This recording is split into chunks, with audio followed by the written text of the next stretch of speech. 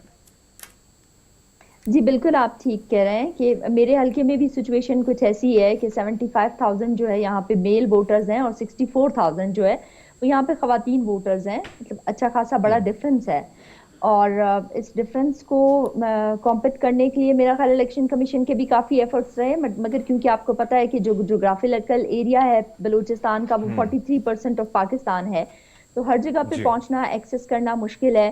اور پھر خواتین خود جو ہے ان کا موبلٹی کا ایک بہت بڑا ایشو ہوتا ہے کہ وہ رجسٹریشن کر سکیں. دیکھیں یہ تو ایک ایسا مسئلہ ہے جس پہ لوگ جن کے پاس جینونی شناختی کارڈ نہیں ہے وہ ووٹر نہیں بن سکتے. بٹ ایک اور مسئلہ جو ڈور ٹو ڈور کیمپین میں میرے سامنے آ رہا ہے، لوگ اتنے مایوس ہیں کہ they don't want to vote.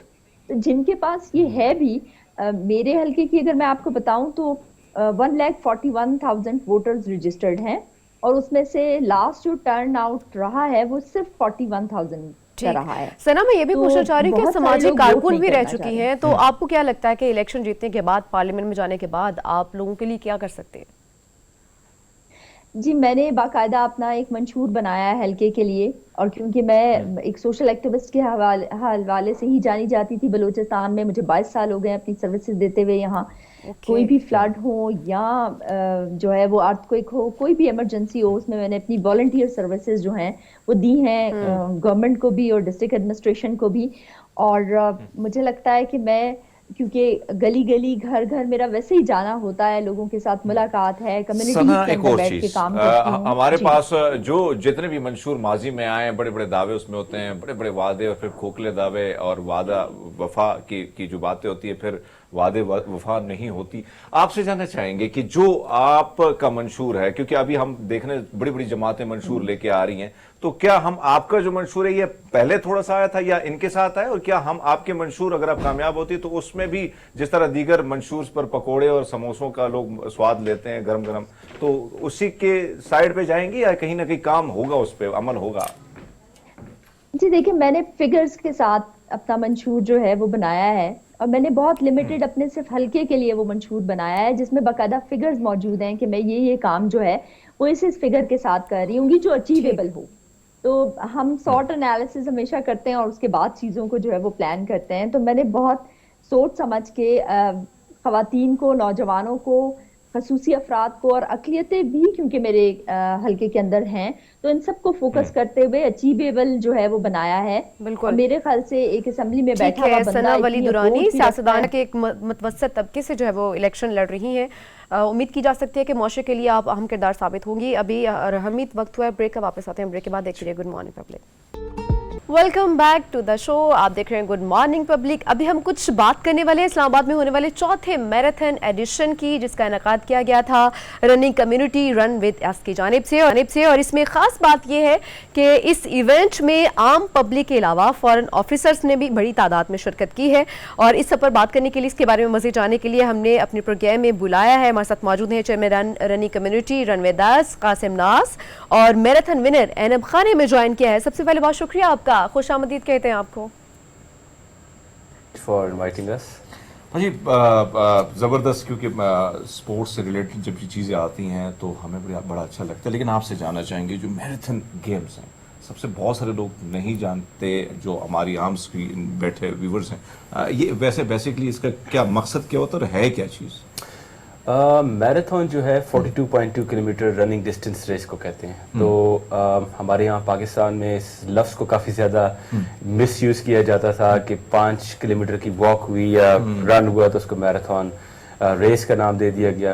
تو یہ ایک اسلام آباد رن ود اس پاکستان کی پہلی رننگ کمیونٹی کلب ہے، جو کہ میں اس کا فاؤنڈر ہوں. 2016 میں اس کو سٹارٹ کیا تھا، اور تب سے ابھی تک ہم لوگ 500 پلس گروپ ایونٹس کروا چکے ہیں. ہمارے ویکلی 4 ایونٹس ہوتے ہیں جو کہ ایبسلیوٹلی فری ہوتے ہیں، کوئی بھی ہمیں جوائن کر سکتا ہے. اس کے علاوہ ہمارا ایک ریس کیلنڈر ہوتا ہے فار ریسز کا پورے سال میں، جو کہ اسلام آباد میراتھن سے ہم لوگ شروع کرتے ہیں. تو 2020 میں جب کمیونٹی کے 4 سال ہو چکے تھے تو ہمیں لگا کہ اب ٹائم آ چکا ہے کہ ہم